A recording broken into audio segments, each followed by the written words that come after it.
Pinaglaruan ng mga adik at itinapon sa ilog. Ito ang nakarating na balita kay Aling Audita sa kinahinatnan ng kanyang nawawalang anak na si Mahal.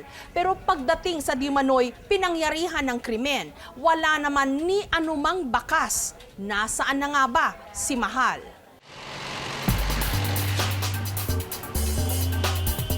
Iwas traffic, tipid sa pamasahe, pwede pang pampaseksi ng katawan. Ilan lamang ito sa mga dahilan kung bakit ang iba sa ating mga kababayan sa kabila ng mabilis na takbo ng buhay, pinipili pa rin maglakad-lakad. Pero si Aling Audita, may ibang rason sa likod ng kanyang paglalakad. Hinahanap niya si Mahal, ang palayaw ng kanyang anak na lumaya sa kanilang bahay, magsasampung buwan na ang nakararaan. Hindi ko po alam sa sarili ko para akong masiraan ng bait dahil sa isip ng anak ko. Masakit. Ang takot ni Aling Audita, baka nadisgrasya na ang anak. Kaya ako pumunta dito dahil may nagsabi sa akin na baka raw pinatay na yung anak ko, tinapon daw sa ilog. Diyan. Tapos inaano ko yung mga basura-basura, tinitingnan ko kung may nangangamoy. Pero nagdadasal ako sa Panginoon na sana sa lahat ng sinasabi ng mga tao na baka pinatay na yung anak ko, na sana Panginoon na ang bahala kung anong nangyari sa anak ko dahil Diyos ang nakakaalam sa lahat, di ba?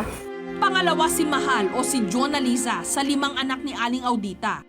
Hinala niya, nagtampo ang kanyang anak sa iba nitong mga kapatid nung umalis ito noong madaling araw ng Marso ng nagdaang taon.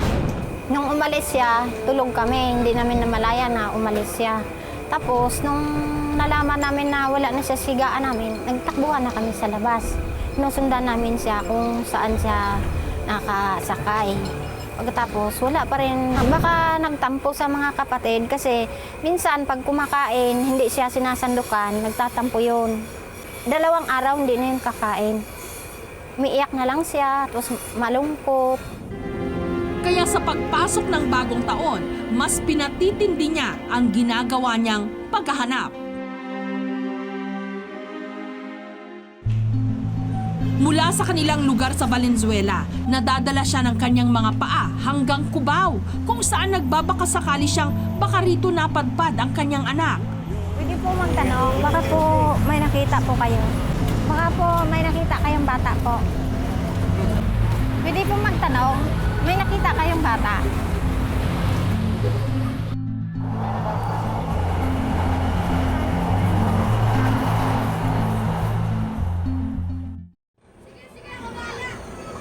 Hindi lang paglalakad ng hindi birong distansya ang ginagawang sakripisyo ngayon ni Aling Audita. Nagawa rin niyang iwan ang dati niyang trabaho bilang tagaluto.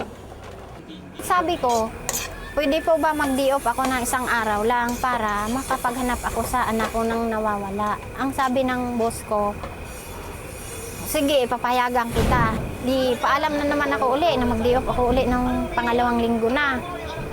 Tapos nagalit sila. Sabi sa akin, o sige, pumili ka. Kung saan ka, maghanap ka ng anak mo or mawalaan ka ng trabaho.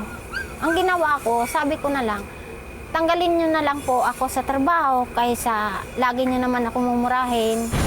Ayon kay Aling Audita, 20 anyos na ang kanyang anak, pero isip bata pa rin ito dahil sa kapansanan nito sa pag-iisip. At higit sa lahat, isa itong pipi. Samantala, sa regular na pagbisita namin sa mga shelter, napansin ng isa naming staff ang pagkakahawig ni Mahal sa isa sa mga kliyente ng Josefa Bella Center o JFC. At ang pinaka nakakagulat sa lahat, pipi rin ito. Siya, si Pipi Girl 2. Ito ang bansag sa kanya dito sa JFC dahil pangalawa na siyang piping babae na inaalagaan dito. Si Pipi Girl, dinala siya rito noong April 25 ng MMDA. Nakita siya na pag-alagala along the EDSA.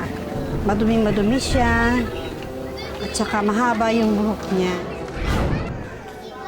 Ayon pa sa social worker, mahirap daw talaga ang kaso ng mga katulad ni Pipi Girl 2 kung saan wala talaga silang mapigang impormasyon mula rito. Kahit ilang beses namin tinatanong o kahit man drawing, hindi naman niya kaya. Ang hirap kasi hindi nga siya nakakapagbigay ng information kahit malang sign language. Sa haba na rin daw ng inilagin nito sa shelter, naging malapit na ito sa kanyang mga kasamahan. Pero kahit na nga wala itong masambit na salita, alam daw nilang gustong-gusto nang umuwi ng dalaga. Pinaparamdam niya na namimiss niya na yung pamilya niya. Na minsan sinasabi niya, sinisenyas niya na nalulungkot siya, ganon.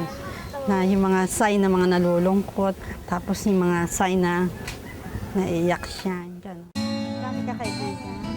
At sa tulad niyang pinagkaitan ng kakayahang sambitin ang saloobin niya, ang posibleng pagkakaroon na nga lang ng pamilya ang masasabing pinakayaman niya. Upang tiyakin kung si Pipi Girl 2 nga ng JFC ang nawawalang si Mahal, agad na naming sinundo si Aling Audita mula Valenzuela.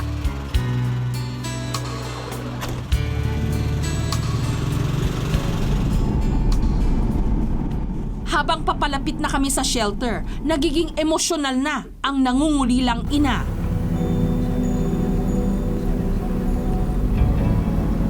Excited na akong mabalik sa akin yung anak. Yung hindi ko nga maintindihan sa sarili ko kung ano. Basta gusto ko na siyang mayakap, maibalik sa amin.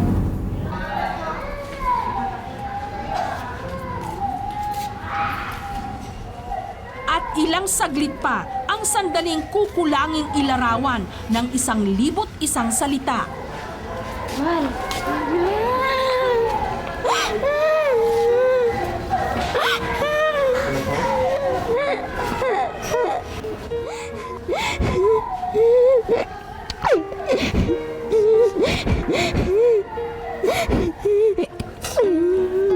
Sino nagdala sa'yo dito?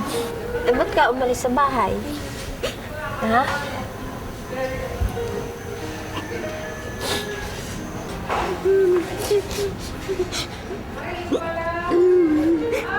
Habang si Pipi Girl 2 na si Mahal nga, tila hindi pa rin makapaniwalang katabi na niya ang kanyang ina.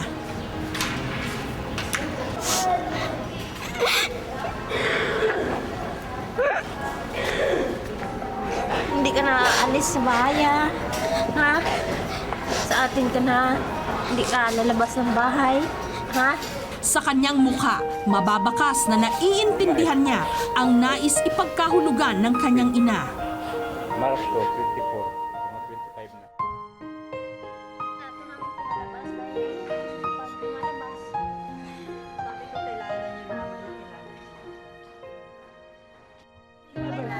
Bye! Riyan, Pig.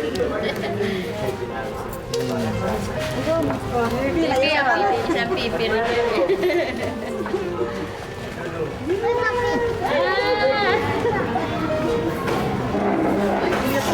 Ano niya eh.